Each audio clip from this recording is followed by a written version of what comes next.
Testing. Bismillah. Salatu wassalamu ala Rasulillah wa ba'd. Sahabat-sahabat yang baru bersama, boleh tak minta komen, dengar tak suara saya? Kebetulan di tempat saya ni hujan lebat, dikhawatiri suara tidak didengari lah.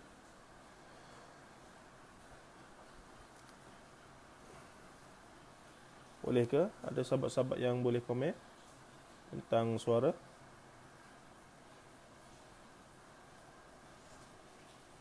Baik, dalam seminit dua lagi kita mulalah, insyaAllah. Okey, saudara Syahmi Syahrin, terima kasih.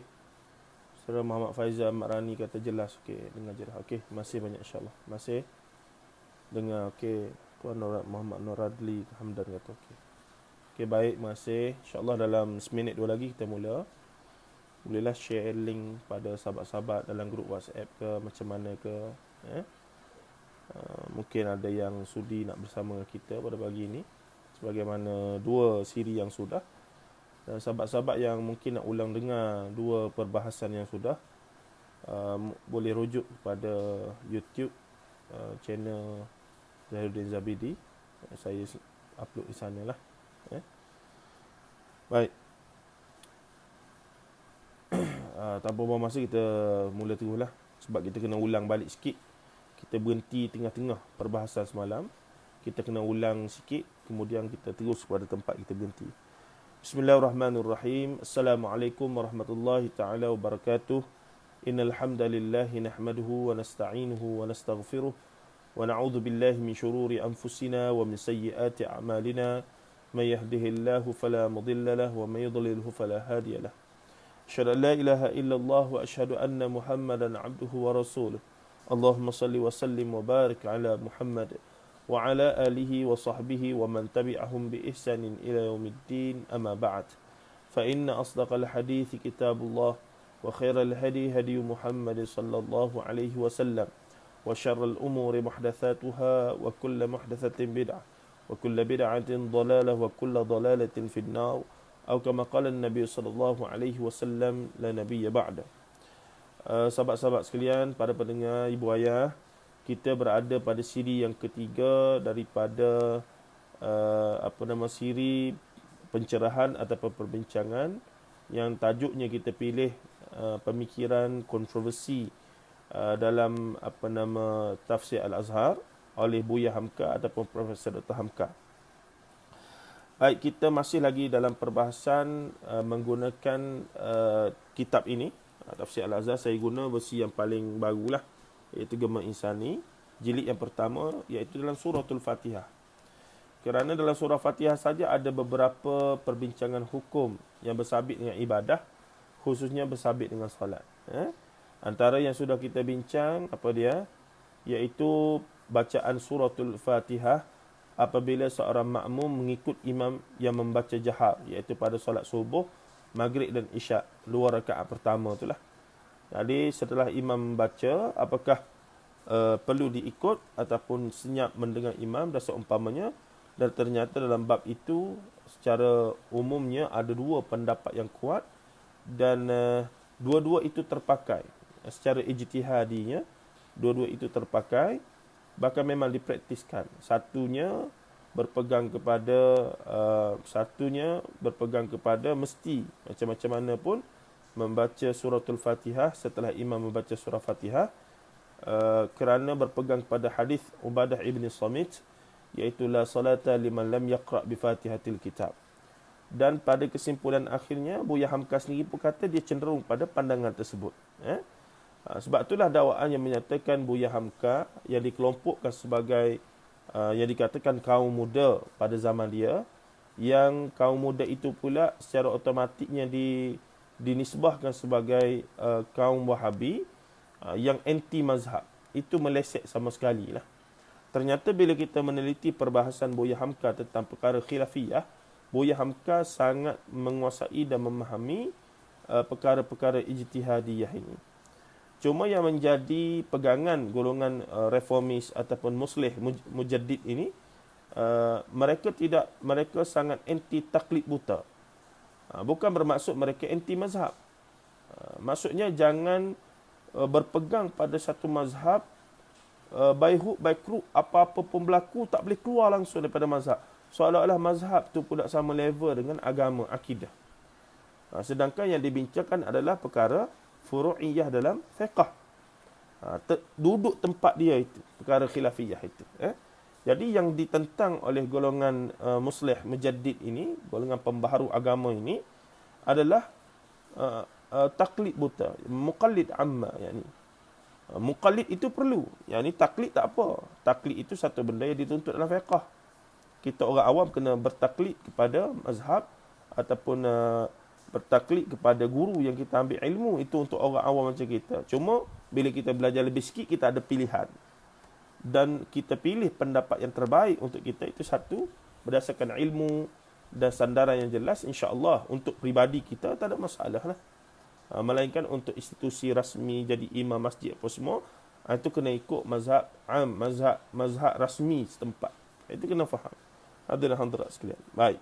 Cuma dalam konteks peribadi, mereka yang ikut fikrah macam Hamka, secara peribadi saya sendiri sangat terkesan dan agak cenderung kepada pemikiran begitu.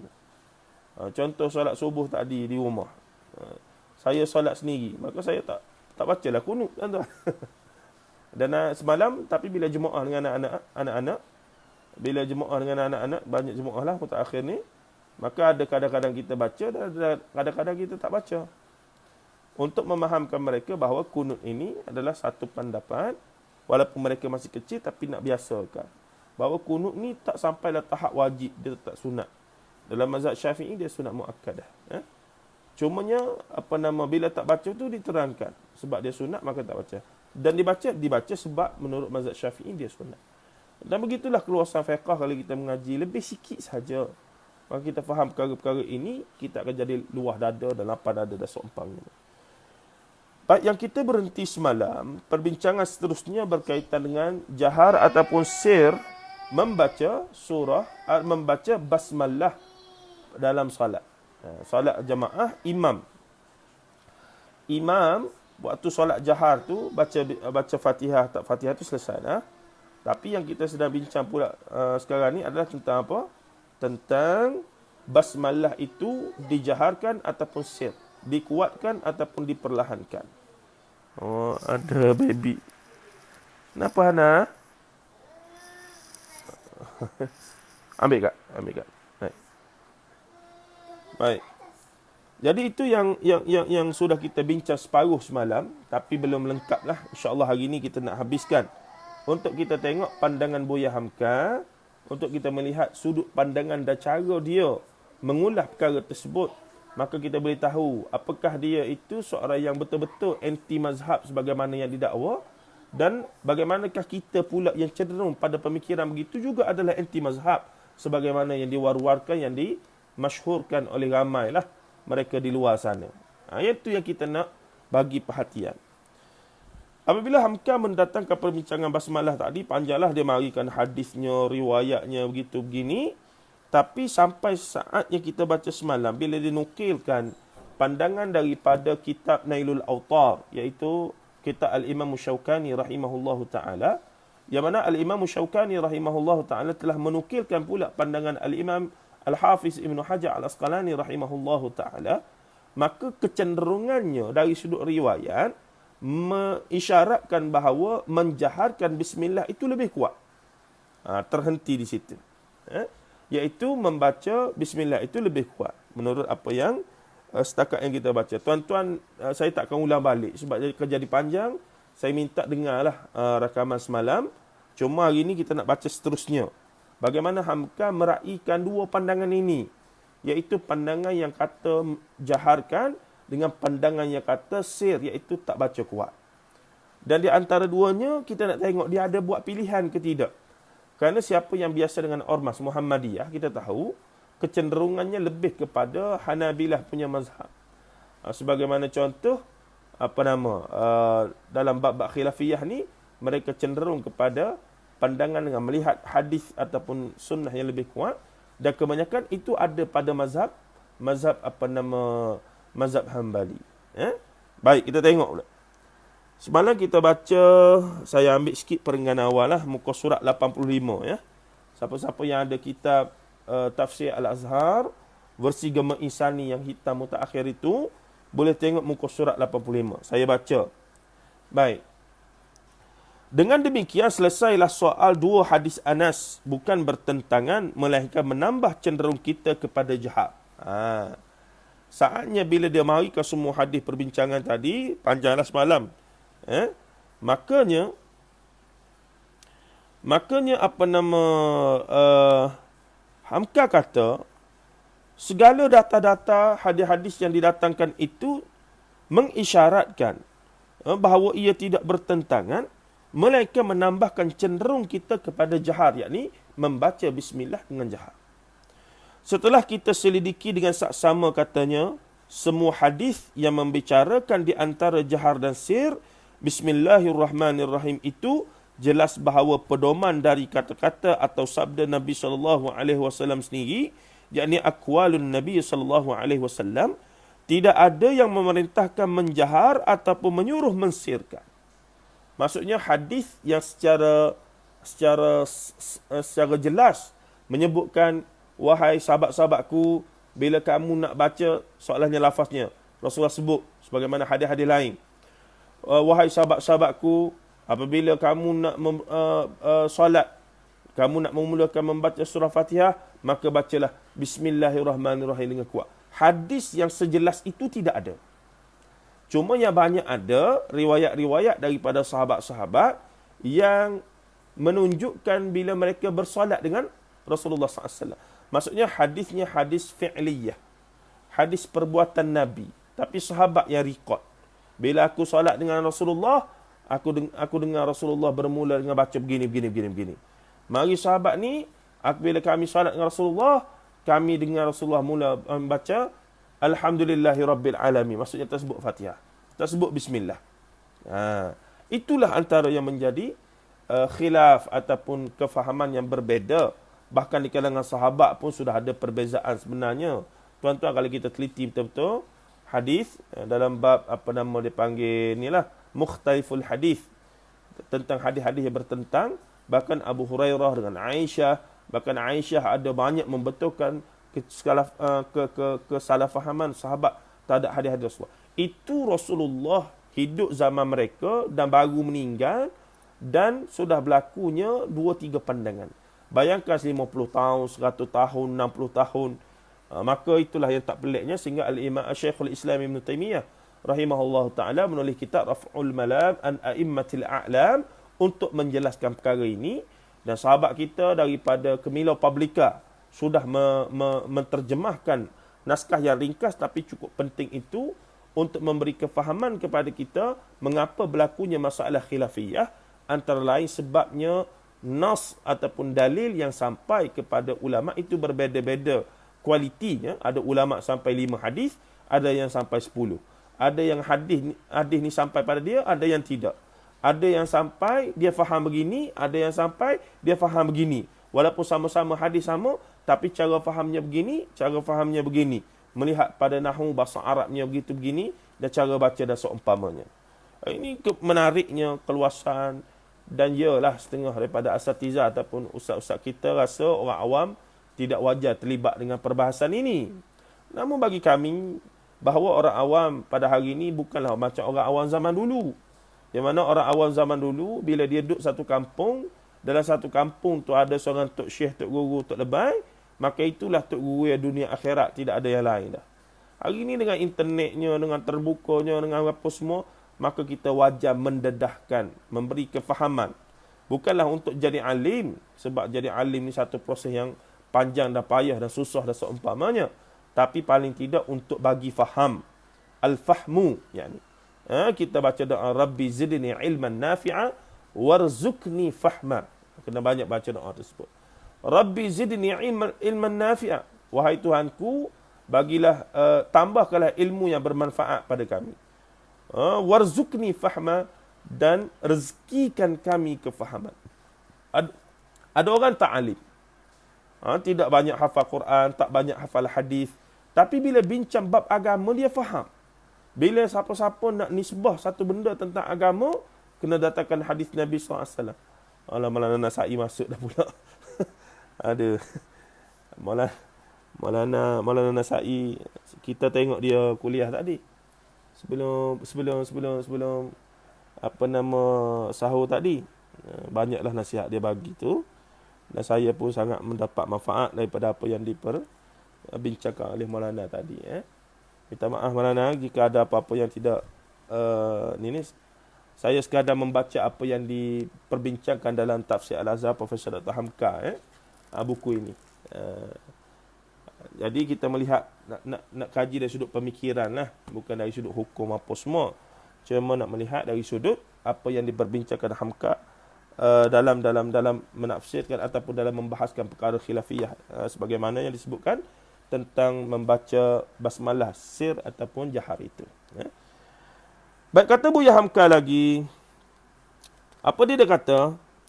Dia kata baik yang menguatkan, yakni menjaharkan atau yang memilih sir sahaja, dan telah diselidiki pula semua sanad hadis-hadis itu, ada saja pembicaraan orang atasnya, yakni ada kritik, ada nuqat, ada ulasan dari sudut rijalnya daripada hadis yang kata jahar Rasulullah ni menjaharkan bismillah tadi. Baik hadis yang mengatakan jahar ataupun yang mengatakan sir, dua-dua ada dikritik tentang kedudukan perawi dalam hadis tersebut. Bahkan terdapat dua riwayat berlawan di antara jahar dan sir dari satu orang. Sebab itu masalah ini termasuk masalah khilafiyah. Masalah yang dipertikaikan orang atau termasuk masalah ijtihadiyah. Artinya yang terserah kepada pertimbangan ijtihad masing-masing ahlinya. Pertimbangan ijtihad masing-masing ahlinya. Jadi poinnya ijtihad ahli. Maksudnya ijtihad tidak ahli tidak terpakai lah. Kalau orang awam macam kita, apatah lagi orang jahil macam kita ni, maka tidak terpakai ijtihadnya untuk umum, hukum umum.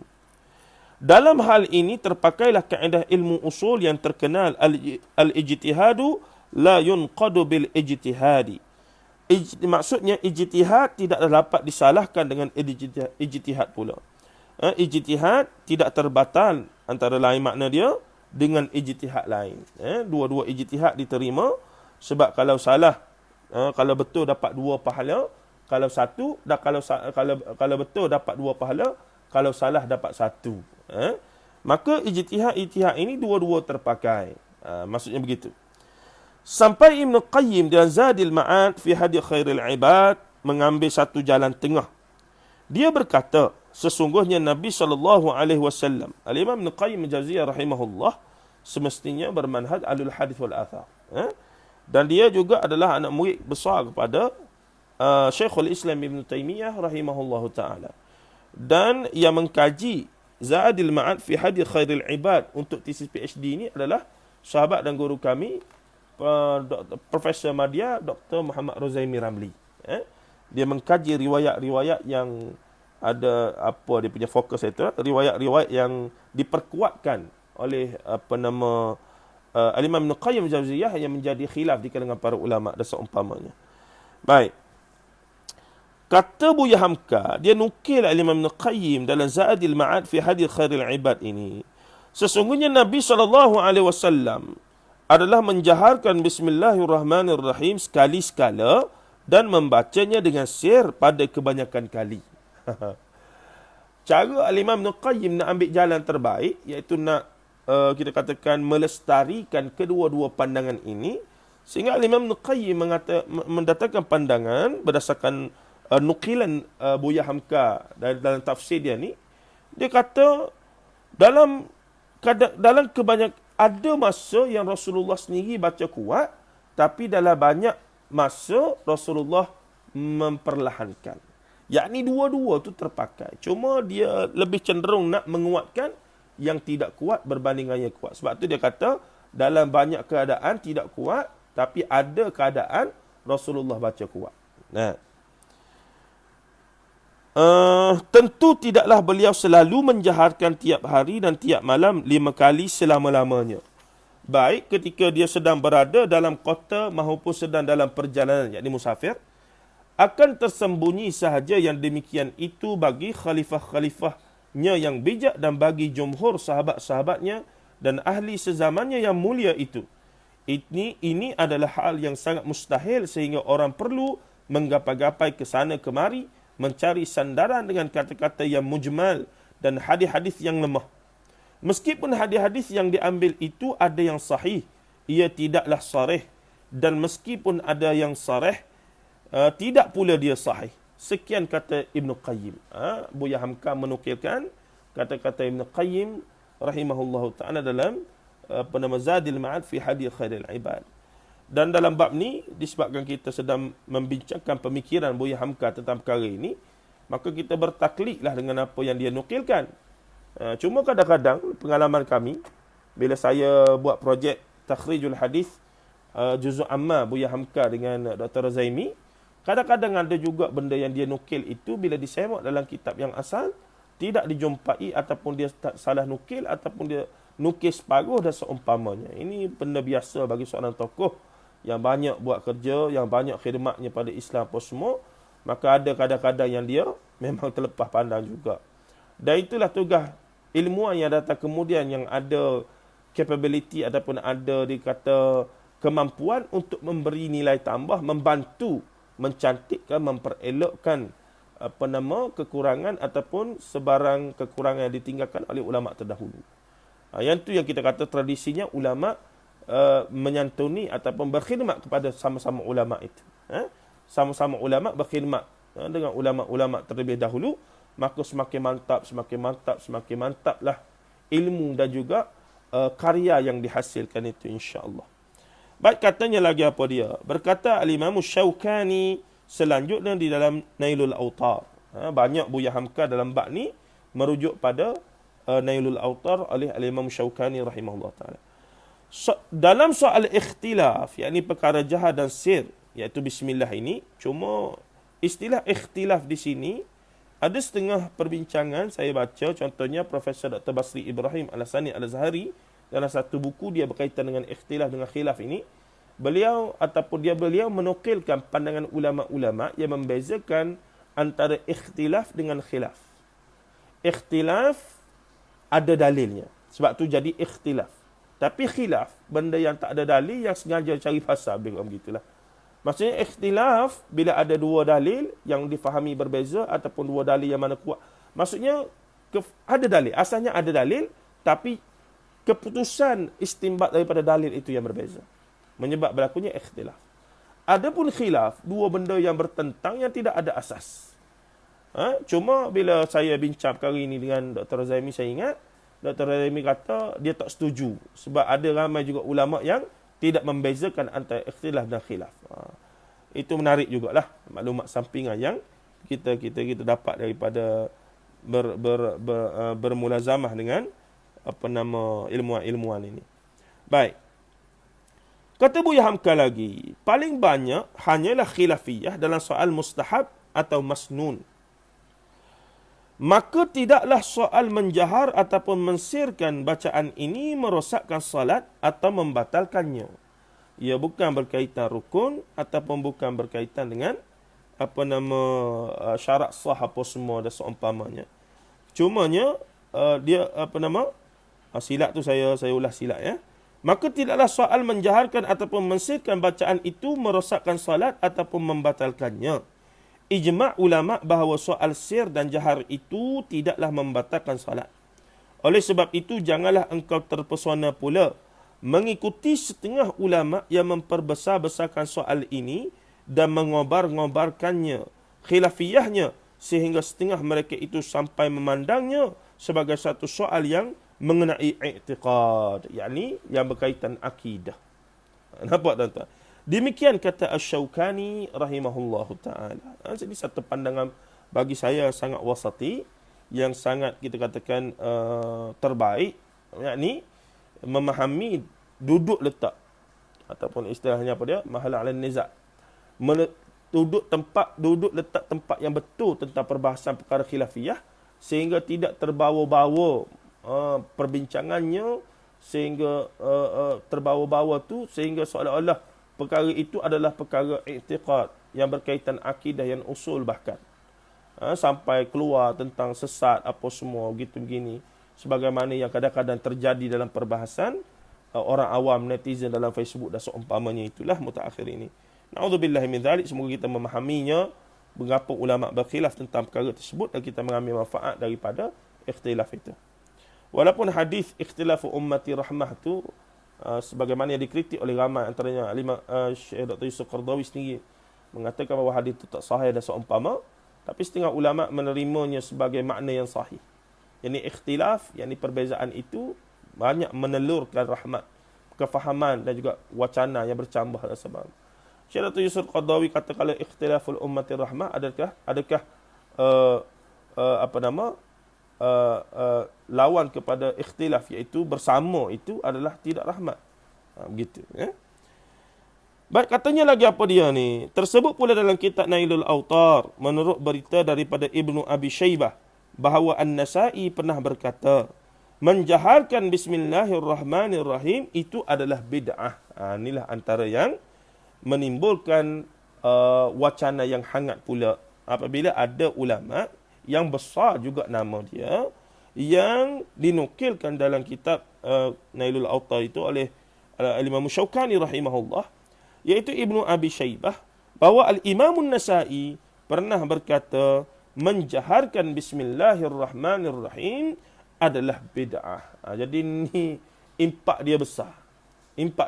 Ya. Ibrahim bebas dengan pendapatnya. Ulasan Buya Hamka pula. Terhadap statement tadi, ulasan Buya Hamka pula. Kita dalam kerangka nak faham, adakah Buya Hamka ini, Maulana ya, adakah Buya Hamka ini seorang yang benar-benar sebagaimana didakwa sebagai seorang yang anti mazhab. Sedangkan kita faham bahawa golongan kaum muda yang dinisbahkan sebagai kaum muda ni banyak mewar-warkan anti taklid buta, bukan anti mazhab. Tetapi yang dituduh pada mereka adalah anti mazhab, sekaligus tidak mahu bermazhab, al-mazhabiyah itu. Dalam masa yang sama disebutkan mereka itu juga adalah kaum muda, dan apabila kaum muda memang secara otomatiknya adalah Wahabi, maka Wahabi itu pula sesat, bukan ahli sunnah wal jamaah, kerana dalam sudut akidah mereka mujassimah musyabbihah. Bahkan bukan sahaja sesat, bahkan boleh jadi kafir kerana telah mentajsim, mensyibihkan Allah Azza wa Jalla seumpama. Ini dia punya jadi macam-macam lah, panjang. Sedangkan pada zaman Buya Hamka ni, kita dah baca buku dia, khilaf yang pertentangan berlaku banyak antara kaum muda kaum tua ni, banyak dalam urusan khilafiyah ataupun fiqh sahaja. Dalam masalah manhaj akidah apa semua tidak pernah berlaku lagi secara sebagaimana yang kita jumpa pada mutaakhir ini. Pada mutaakhir ini. Sampai menyebutkan begitu begini sektorian dan seumpamanya. Itu zaman-zaman Buya Hamka tidak pernah berlaku lagi. Dan dari sudut akidah pula, mereka lebih fokus kepada melawan perkara-perkara yang bersabit dengan khurafat, tahyul dan juga bid'ah. Bid'ah dalam akidah yani. Bid'ah dalam akidah dan bid'ah dalam ibadah lah. Dan bid'ah dalam adat dan seumpama yang ada kaitan dengan akidah dan ibadah tadi. Maka itu yang menjadi fokus golongan reformis ataupun pembaharu, yang banyak juga terkesan pada awalnya dengan majalah Al-Manar yang dikarang oleh anak murid pada Jamaluddin Afghani, iaitu Syekh Muhammad Abduh dan Rashid Ridha dan seumpamanya. Mereka dapat semangat tersebut, semangat islah, tajdid, bawa balik ke sini melalui majalah Al-Imam, dan kemudian menerbitkan majalah Al-Imam daripada majalah Al-Manar. Dan mendapat juga endorsement daripada guru-guru Syekhul Masyaikh yang hebat daripada Mekah, sebagaimana contoh Syekh Ahmad Khatib Al-Minangkabawi, yang merupakan ulama kaum tua mazhab Syafi'i di Mekah, yang melahirkan anak murid untuk dua-dua aliran, iaitu kaum muda dan kaum tua. Kaum muda, anak murid ataupun kaum muda, iaitu Ayah Hamka, Haji Abdul Karim Amrullah dan kawan-kawan dia. Kaum tua, Kiai Hashim Asy'ari dan kawan-kawannya, yang menubuhkan Nahdlatul Ulama. Maksudnya daripada sanad yang tula, sanad yang sama daripada Syekh Ahmad Khatib Al-Minangkabawi rahimahullahu taala. Baik, katanya lagi apa dia ni, Buya Hamka kata apa ni? Dia nukil pula Bila mana Al-Imam An-Nasa'i sebagaimana yang diriwayatkan oleh Ibnu Abi Syaibah, yang dinukilkan oleh Al-Imam Syaukani dalam Nailul Awtar, bahawa Al-Imam An-Nasa'i pernah berkata menjaharkan Bismillahirrahmanirrahim itu adalah bid'ah. Maka Buya Hamka pun kata Ibrahim bebas dengan pendapatnya. Tetapi orang lain yang turut pula mencap bid'ah orang yang menjaharkan bismillah berkata demikian hanyalah kerana taklidnya belaka kepada Ibrahim. Dan kemudian orang ini bebas untuk tidak menjaharkan bismillah tetapi menuduh orang lain, termasuk sahabat-sahabat perawi hadis sebagaimana Ibnu Abbas, Ibnu Umar dan Abu Hurairah sebagai tukang bid'ah. Sebagai tukang bid'ah. Ialah bila kita kata A tak betul, B saja betul, A tak betul. Sedangkan pandangan A itu semuanya ada sandaran daripada sahabat-sahabat Rasulullah. Maka adakah sahabat Rasulullah itu semua melakukan bid'ah? Itu maksud yang dimaksudkan oleh Hamka itu. Maksudnya walaupun berbeza, tak semestinya terus bid'ah, tuan-tuan ya. Mungkin A betul, tapi B lebih betul. A betul, tapi B lebih betul. Maka dua-dua betul. Cuma kalau A, yang ni A plus, yang ni A minus. A juga, tapi yang ni A plus, yang ni A minus. Maka dua-dua A. Cuma bagi setengah orang yang belajar lebih sikit, dia sentiasa nak dapatkan yang A plus. Itu hak dia. Sebab dia belajar dan dia ada ilmu. Adapun kita yang ikut, yang bertaklid dengan orang alim, ataupun orang alim yang bertaklid dengan ilmu ulama'-ulama', dia panggil muqallid bil ilmi ni, taklid dengan ilmu, maka itu satu benda yang diperlukan oleh masyarakat awam macam kita. Yang kita tentang adalah muqallid amma, yakni ikut cara buta tuli tanpa tahu dan cuba faham asas sandaran apa yang kita nak ikut itu. Baik, katanya lagi apa dia? Orang ini bebas tadi dia sebut dia kata tetapi menuduh orang lain, termasuk sahabat-sahabat perawi hadis bagaimana Ibnu Abbas, Ibnu Umar dan Abu Hurairah sebagai menjadi tukang bid'ah adalah suatu perbuatan yang jauh dari sopan santun agama. Tengok cara Buya Hamka pakai istilah. Dia tak kata dah kamu kata orang bid'ah, kamu pun bid'ah juga. Tidak begitu. Kamu kata aku bid'ah, maka kamu syirik. Tidak begitu. Kamu musyrik. Tidak begitu. Kamu kata aku melakukan bid'ah, kamu tu duk melakukan benda yang safih, benda yang bodoh. Tidak begitu. Hamka kata apa dia? Siapa yang kata begitu adalah suatu perbuatan yang jauh dari sopan santun agama. Tak wajar dibuat. Tak wajar dibuat. Sepatutnya tidak buat begitu. Guna istilah begitu. Sebab tadilah benda yang memang khilaf. Benda yang memang dua-dua A. Cuma yang ni A plus, yang ni A minus. Bergantung pada kekuatan riwayat dan seumpamanya. Agak panjang kata Buya Hamka kita huraikan masalah jahar atau sir bismillah dalam tafsir ini. Gunanya ialah untuk menunjukkan bahawa dalam ranting-ranting, yakni furuk-furuk syariat, banyak terdapat hal semacam itu. Sengaja Buya Hamka bila menulis tafsir ini untuk orang awam macam kita yang tidak boleh berbahasa Arab dengan bagus. Sebab orang yang boleh rujuk kitab bahasa Arab, kalau dia rajin rujuk kitab-kitab bahasa Arab tafsir itu, lagi luah perbincangannya, lagilah ruah rencam dan seumpamanya. Tapi disebabkan Buya Hamka tulis tafsir Al-Azhar ni untuk orang awam macam kita yang semangat untuk nak faham agama tinggi tapi tidak ada kemahiran ataupun tidak ada penguasaan ilmu dalam ilmu lughah dan seumpamanya, maka ini adalah alternatif khidmat Buya Hamka kepada umat Islam Melayu Nusantara. Maka katanya lagi, di dalam gerakan hendak kembali pada Al-Quran dan Hadis, pasti terdapat persoalan yang walaupun kita telah kembali ke Al-Quran dan Hadis itu, namun kita tidak juga dapat mengambil keputusan pasti kecuali dengan ijtihad atau dengan taklid. Tengok Buya Hamka menghuraikan situasi. Sebagaimana yang kita duk hadapi sekarang juga, dia juga sedang melaluinya, bahkan dia sedang memberikan pandangan yang terbaik untuk kita menyelesaikan pertembungan tersebut. Katanya apa dia? Di negara kita selama ini telah timbul soal-soal khilafiyah atau ijtihadiyah. Semacam itu. Seumpama dijaharkanlah bismillah atau disirkan. Dibaca Al-Fatihah di belakang imam yang kita bincang 2 siri yang lepas, yang menjaharkan atau tidak dibaca. Untuk mengambil satu di antara pendirian tidak lain adalah ijtihad, kata Buya Hamka.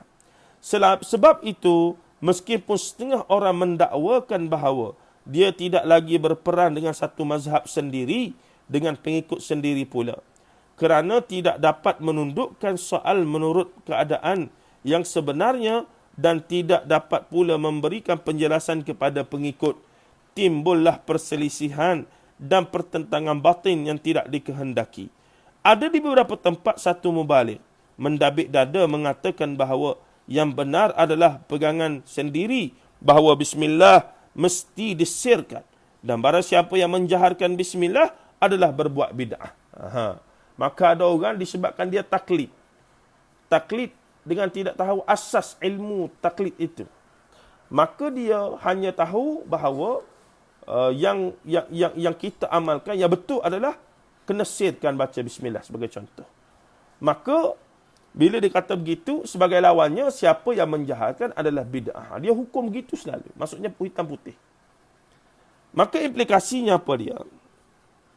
Implikasinya adalah atau ada keputusan dari satu golongan yang benar adalah bahawa Al-Fatihah di belakang imam yang menjahat tidak boleh dibaca. Sebab menurut keterangan gurunya, menurut Al-Quran dan hadis, bid'ahlah barang siapa yang membaca Al-Fatihah juga di belakang imam yang menjahar. Kes yang semalam. Dan sebagainya, dan sebagainya. Dan demikian, perkara khilafiyah atau ijtihadiyah yang begitu lapang pada mulanya telah menjadi sempit dan membawa fitnah serta perpecahan. Dan tidak lagi menurut ukuran yang sebenar, sebagaimana yang tersebut dalam kitab-kitab usul fiqh. Tengok Buya Hamka, dalam masalah pertama pun akhirnya dia merumuskan dengan menggunakan qawaidul fiqhiyah ataupun usulul fiqh punya kaedah. Bahkan dalam isu ini pun akhirnya Buya Hamka kata bila datang semua dalil hadis-hadis yang disandarkan oleh ulama, maka akhirnya dia kata kena guna kaedah usul untuk menyelesaikan ini. Ini menunjukkan Buya Hamka juga bukan sahaja sebagaimana kita maklum penulis novel, kiai roman ataupun macam-macam lah istilah lagi, tapi dia juga seorang yang faqih, tuan-tuan. Dia seorang yang menguasai fiqh dan usulul fiqh. Saya sebut dah semalam berbincang dengan salah seorang guru saya, dan saya sebut bahawa Hamka ni seolah-olah tak berapa faqih sebab dia fokus banyak pada benda lain. Dia fokus pada sejarah, dia fokus pada sastra, dia fokus pada falsafah, dia fokus kepada tasawuf, dia fokus kepada benda-benda begitu. Jadi dalam bab fiqh ni tak ada kitab khas dia tentang fiqh. Iaitu kitab usul fiqh, kitab fiqh Syafi'i ke apa semua, tidak ada secara khusus. Tapi sebenarnya ada soal jawab agama Islam dan seumpamanya. Bahkan bila dia menghuraikan ayat-ayat hukum dalam Quran ni pun sudah cukup banyak untuk kita memahami pemikiran. Sebab tu saya datangkan untuk kita faham apa yang dibincangkan oleh Hamka daripada mulut dia sendiri, agar nanti kita boleh jawab bila orang kata betul Buya Hamka ni seorang yang taklid anti mazhab, ataupun betul ke Buya Hamka ni seorang yang dikatakan sebagai kaum muda yang memang anti mazhab. Tidak, tuan-tuan. Ternyata bila kita perhatikan, tidak semua dia ambil Quran hadis dan qaul ulama, dan akhirnya menggunakan qawaidul fiqhiyah, iaitu menggunakan kaedah usul fiqh untuk menyelesaikan isu-isu yang dinamakan khilafiyah ijtihadiyah ini. Baik, kata Hamka lagi apa dia? Sebagaimana yang tersebut dalam kitab-kitab usul fiqh, iaitu kebebasan ijtihad, dan ijtihad tidaklah qat'i, yakni pasti, yakni putus, melainkan zanni, iaitu sangkaan ataupun kecenderungan faham, dan tidak lagi hormat menghormati faham sebagaimana yang dikehendaki oleh agama. Timbul mau menang sendiri yang tidak dikehendaki agama. Apatah lagi setelah orang awam berkeras mempertahankan suatu pendirian yang telah dipilihkan oleh guru-guru. Makanya tempat kita ni dia berbeza dengan Indonesia dari sudut pentadbiran, sebab di Malaysia kita ada majlis agama masing-masing yang ada dia punya pegangan rasmi dalam masalah-masalah agama ini. Iaitu dalam hampir semua melainkan perlih meletakkan mesti berijtihad, seorang qadhi, seorang mufti mesti berfatwa dengan qaul mu'tamad mazhab Syafi'i. Sebagai contoh. Dan kemudian barulah ketika tidak ada mazhab Syafi'i, maka barulah tengok mazhab-mazhab lain dan seumpamanya. Maksudnya mazhab Syafi'i dulu nombor satu. Nah, cuma yang jadi isu bila muncul banyak pandangan-pandangan yang dinisbahkan kepada mazhab Syafi'i secara kita kata secara yang mudahnya bermudah-mudah, yang bila kita teliti tidak ada pun kaul itu dalam mazhab Syafi'i sendiri, ataupun ianya adalah kaul yang sangat lemah daripada mazhab Syafi'i sendiri. Namun dipegang sungguh-sungguh oleh masyarakat kita, kerana pandangan itulah yang masyhur dalam masyarakat. Jadi bila mari ustaz mari penceramah ustaz yang bagi tahu pandangan yang lebih kuat juga mazhab Syafi'i, tapi pandangan yang lebih kuat seolah-olah tak boleh terima. Bahkan dituduhlah bawa pahaman barulah apa semua. Walah kitab fiqh Syafi'i juga, cuma yang tak biasa mereka dengar. Yang lebih tinggi, yang lebih muktamad sebenarnya. Cuma itulah yang bila berinteraksi dengan masyarakat ni, dia ada satu realiti yang waqi'i juga, yang mesti kita mengambil timbang tara dan kefahaman tentang perkara tersebut. Baik, sampai di situ habislah perbincangan tentang berkaitan dengan jahar dan sir. Tuan-tuan ada soalan ke?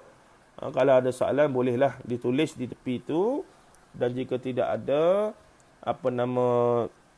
kita akan masuk dalam topik yang baru. Kita masuk sikitlah sebagai mukaddimah.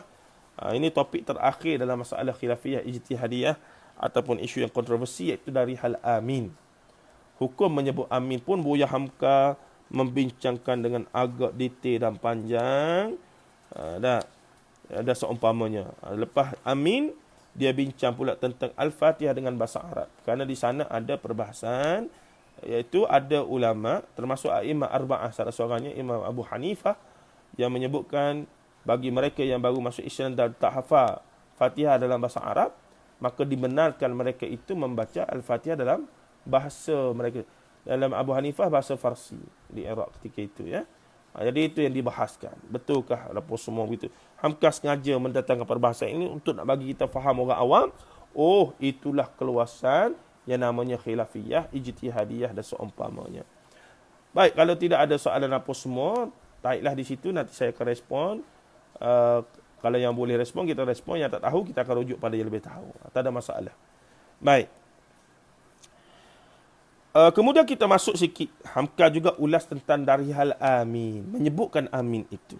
Nah, dan ini sikit saja. So kita akan berhenti di situ sebelum kita masuk tentang Al-Fatihah dengan masalah Fatihah dengan bahasa Arab. Baik. Hamka kata dari hal amin ini, dia kata setelah selesai imam membaca Al-Fatihah, nescaya akan dikuncinya dengan menyebut amin. Dan bersamaan dengan itu seluruh makmum yang mengikuti di belakang pun membaca amin pula. Ini adalah beralasan pada hadis juga. An Abi Hurairah anna Rasulullah sallallahu alaihi wasallam qala, "Idza ammana al-imamu fa'amminu fa'amminu fa inna man wafaqa ta'minuhu ta'min al-malaikati ghufira lahu ma taqaddama min dhanbihi." Maksudnya daripada Abu Hurairah radhiyallahu anhu bahawasanya Rasulullah sallallahu alaihi wasallam bersabda, apabila imam telah beramin, hendaklah kamu beramin juga pula, kerana barang siapa yang bertepatan aminnya dengan amin malaikat, maka akan diampunkan dosa-dosanya yang telah lalu. Ghufira lahu ma taqaddama min dhanbihi. Macam hadis Ramadan lah. Man sama Ramadan imanan wa ihtisaban ghufira lahu ma taqaddama min dhanbihi. Ataupun man qama Ramadan, menghidupkan malam Ramadan. Man qama Ramadan, sebenarnya bukan malam saja, siang pun termasuk juga, ya. Cuma malam tu lebih special lagi sebab ada tarawih dan seumpamanya. Dan man qama Ramadan imanan wa ihtisaban ghufira lahu ma taqaddama min dhanbihi. Dan para ulama kemudiannya sebahagian hadis menghimpunkan kitab-kitab yang ada hadis-hadis yang ada istilah ghufira lahu ma taqaddama min dhanbihi, dan disusulkan untuk memberitahu inilah amalan-amalan yang Rasulullah janjikan bila buat, ghufira lahu ma taqaddama min dhanbihi, diampunkan dosa-dosa yang lalu, dosa kecil yani. Dan itu satu offer yang cukup luar biasa. Dan antaranya dalam Ramadan ini, man shama Ramadan imanan wa ihtisaban ghufira lahu ma taqaddama min dhanbihi, dan man qama Ramadan imanan wa ihtisaban ghufira lahu ma taqaddama min dhanbihi. Baik, dan hadis lagi an Abi Hurairah kana Rasulullah sallallahu alaihi wasallam idza tala ghairil maghdubi alaihim waladdallin qala amin hatta yusmi'a man yalihi minal saffil awal. Maksudnya daripada Abu Hurairah adalah Rasulullah SAW apabila telah membaca sampai ke ghairil maghdubi alaihim waladdallin, beliau sebut amin sehingga didengar oleh orang-orang yang mengikutinya dari saf yang pertama. Hadis riwayat Abu Daud dan Ibni Majah. Baik, seterusnya kata Buya Hamka lagi. Berkata Abu Hurairah pula, sehingga didengar akan dia oleh ahli saf pertama, maka bergemalah suara itu di dalam masjid, yakni disambut oleh makmum. Bila Rasulullah baca Fatihah dalam salat sampai ghairil maghdubi alaihim waladdallin, Rasulullah akan sebut amin sehingga semua jemaah pada saf pertama dengar, dan bila jemaah saf pertama dengar, mereka ikut, maka semua dalam Masjid Nabawi ketika itu, Masjid Nabi ketika itu pun mengaminkan bersama dengan Rasulullah SAW. Menurut riwayat daripada Wa'il bin Hujur sebenarnya, ya, sebab ditulis ini Hajar. Saya ingat salah ni. Wa'il bin Hujur. Menurut riwayat daripada Wa'il bin Hujur, dia sendiri mendengar Rasulullah sallallahu alaihi wasallam memanjangkan suaranya ketika membaca amin, dimatkan, yakni dipanjangkan. Baik pada a ataupun min. Abu Daud yakni amin. Abu Daud meriwayatkan bahawa suara beliau diangkatnya waktu membaca amin itu. Oleh sebab itu, sebagaimana yang ditulis oleh Al-Imam Syaukani dalam Nailul Awtar, membaca amin itu baik menyambutnya ketika selesai imam membaca Al-Fatihah di solat jahar maupun ketika setiap orang membaca Al-Fatihah adalah termasuk peraturan syarak juga. Menurut pendapat jumhur, bacaan amin itu adalah sunnah. Akan tetapi Ibnu Buzaizah dan ulama ahli zahir berpendapat atas wajibnya. Dan kenyataan zahir menunjukkan bahawa makmum diwajibkan dengan amar, yakni perintah, supaya menyambut dengan amin pula bila dia telah dibaca oleh imam. Bagi imam sendiri, membaca amin adalah nadab ataupun mandub, nadab, iaitu sunnah. Sunnah yang sunat hukumnya. Ya. Hal ini adalah seumpama mengucapkan dan menjawab salam. Yang memulai adalah nadab, yang menjawabnya adalah wajib. Demikian juga orang yang salat munfarid, iaitu salat yang sendiri. Namun sungguh pun munfarid, mufrad sendiri, salat sendirian. Namun sungguh pun tentang amin itu sudah masyhur di dalam seluruh naskah Al-Quran.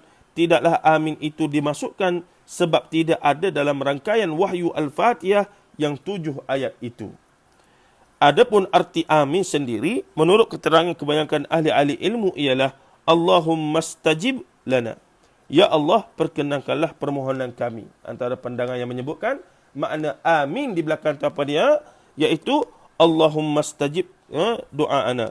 Allahumma stajib lana, yakni ya Allah perkenankanlah, terimalah yakni doa kami ataupun ibadah kami ataupun kebaikan yang kami buat itu.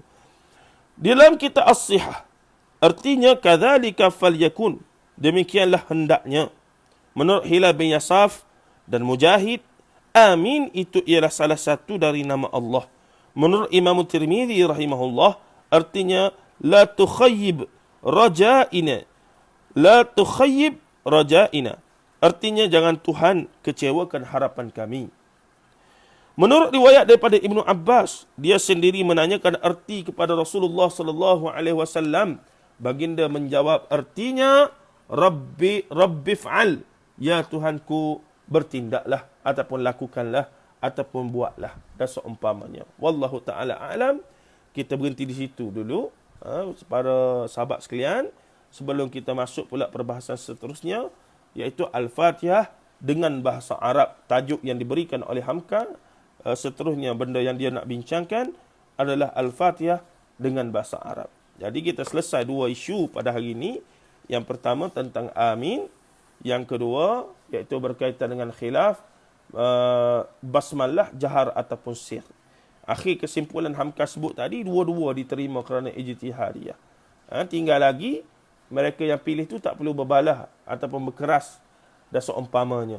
Dan dalam realiti kita di Malaysia, kalau kita ataupun saya sendiri menjadi imam, kadang-kadang pergi surau masjid, waktu subuh ke, waktu bila zuhur asar ke, maghrib isyak ke, zuhur asar tidak ada masalah. Memang say belaka. Bukan say bismillah saja, say belaka. Maka yang menjadi lebih baik pada kita adalah mengekalkan amalan kebiasaan di sini daripada kita menimbulkan masalah sedangkan ia diterima dua-dua itu. Tapi bila kita berada dalam kelompok yang memahami, mungkin setengah-setengah surau ataupun tempat dah faham tentang perkara itu. Ataupun surau yang biasa juga, tapi sebab kita dah bagi penerangan, orang awam dah biasa juga tentang perkara tersebut. Ataupun kita solat sekarang ni di rumah masing-masing. Tak ada masalah tuan-tuan. Untuk kita berpegang dan mempraktikkan ilmu yang sedikit kita tahu maklumat. Tapi dengan syarat ilmu itu kita faham sungguh. Bukan maksudnya kita tahu sandarannya. Dan juga kita tahu ia adalah bukan yang bersifat direka-reka ke apa semua. Maka atas dasar itu bolehlah kita beramal dengan ilmu kita. Tanpa kita mengatakan yang sebaliknya itu salah ataupun terus dikatakan bid'ah dan seumpamanya. Itulah adabnya yang diajarkan oleh Buya Hamka dalam menghadapi perkara-perkara khilaf begitu.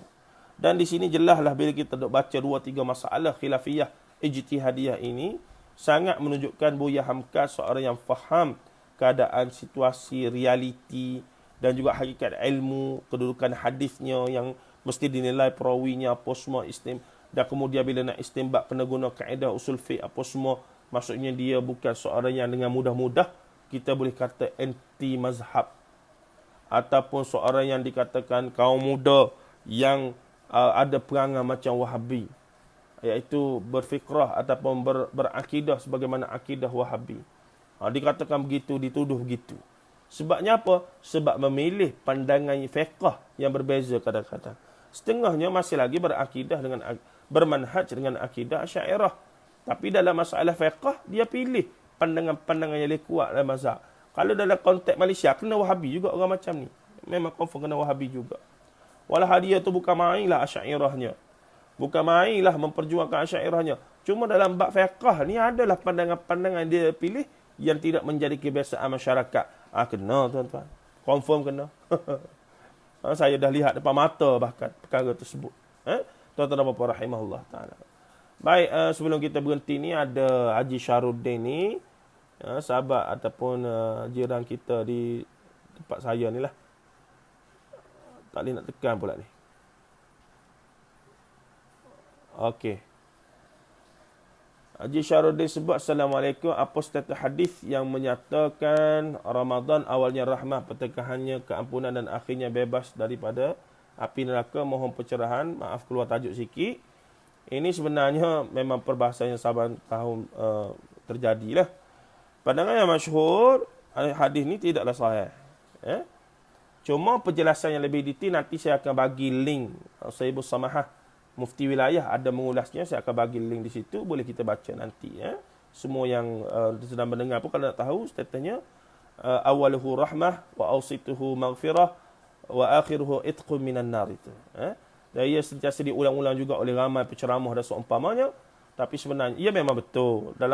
Dalam Ramadan ni, sebenarnya dalam Ramadan ni, dari awal sampai akhir adalah rahmah, dari awal sampai akhir adalah maghfirah, dari awal sampai akhir adalah itqun minan nar kalau kena caranya. Kalau kena caranya. Tidak dibahagi-bahagikan 10 tengah. Kalau dibahagikan begitu, implikasinya apa? Implikasinya kemungkinan ada orang yang 10 awal dia tak berapa rajin jadi.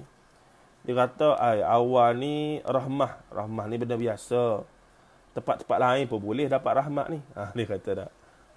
Yang kedua, maghfirah. Maghfirah pun tak ada masalah. Istighfar pun semua pun Allah Ta'ala bagi maghfirah juga. Nah, yang kita nak itqum minan nar. Maka dia pun fokus 10 malam akhir sahaja. Itu baguslah sebab kena juga dengan sunnah. Rasulullah memang lebih hebat pada 10 malam akhir. Sehingga tidak bersama isteri, ikat kain apa semua, kita banyak juga riwayat hadis sahih tu. Takutnya apa dia? Tak buat langsung belaka dan seumpama. Tapi asalnya hadis tu adalah hadis yang tidak mencapai tahap sahih. Nanti kita akan bagi link perbincangan tentang hadis tersebut insya-Allah. Baik Puan Nur Hasiah ni, alhamdulillah, jazakumullah khairan wa iyyakum wa fiikum barakallah wa jazakumullah khairan katsira. Saya berhenti di sini dululah. Rasa kurang selesa sebab ada Maulana Sa'i ada lagi kan ni. Saya minta maaf ya. Gerakkan jari ketika tasyahud pun khilaf. Macam mana tu? Ni pun antara, kalau kita kata gerakkan jari ni memang ada pandangan mazhab tuan-tuan. Sebilangan daripada ulama Malikiyah. Sebilangan, bukan semua, tapi ada sebilangan daripada ulama Malikiyah berpegang bahawa menggerakkan jari itu adalah ada sandaran daripada hadis Nabi SAW. Cuma hadis tu kemudian dikritik lafaz tentang menggerakkan jari itu oleh majoriti ulama lain, ulama hadis lain. Cuma ia tetap ada pandangan daripada segelintir ulama tersebut. Mungkin ada orang berpegang dengan benda tu lah, wallahu alam. Maka nak kata dia bid'ah tu tak tepat lah. Nah, benda ni ada diperbincangkan. Kalau buku bahasa Melayu, tuan-tuan boleh tengok dalam buku Formula Solat Sempurna oleh Dr. Zahruddin Abdul Rahman, hafizahullah ta'ala. Saya guna buku tu buat kuliah, memang ada perbahasan tentang perkara tersebut. Dengan jelas menyebutkan dia ada kefahaman yang berbeza dari sudut hadis lah. Ada satu riwayat yang dalam ramai-ramai ulama ni, ada seorang ulama yang tengok riwayat tu kuat, sahih. Maka sebahagiannya pegang pendapat ulama tersebut dan berpegang bahawa menggerakkan jari ketika tasyahud itu adalah sunnah, ada hadisnya. Tapi kemudian hadis tersebut telah dikritik oleh majoriti ulama sebab lafaz itu adalah lafaz ziyadah, tambahan yang tidak kuat dan seumpamanya. Jadi yang lebih itu, dan datang ulama Syafi'i melihat secara luas, menyebutkan bahawa ia stay dan menggerakkan ketika asyhadu an la ilaha illallah tu khilaf tuan-tuan. Asyhadu an la ilaha illa ke dan seumpamanya. Itu pun ada dalam mazhab, dalam ulama Syafi'i sendiri pun ada 2-3 pandangan itu. Nah, jadi perkara yang tidak menyebabkan batal solat, sah apa semua begitu-begini, rukun apa semua, consider sebagai khilaf yang mana bergantung pada kemampuan untuk kita mencari pandangan yang terbaik untuk beramal untuk diri kita. Melainkan kita seorang imam, kita seorang pentadbir yang terikat dengan kerasmian pentadbiran agama itu, maka kita kena terikatlah. Wallahu a'lam. Baik, tuan-tuan dan puan-puan rahimahullah. Saya berhenti situ dulu. Saya akan tengoklah berapa orang yang komen-komen ni, saya akan bagi link yang sesuai untuk dibaca dengan lebih baik insya-Allah. Sallallahu alaihi wasallam Muhammad wa ala alihi wa sahbihi ajma'in. Walhamdulillahi rabbil alamin. Assalamualaikum warahmatullahi taala wabarakatuh.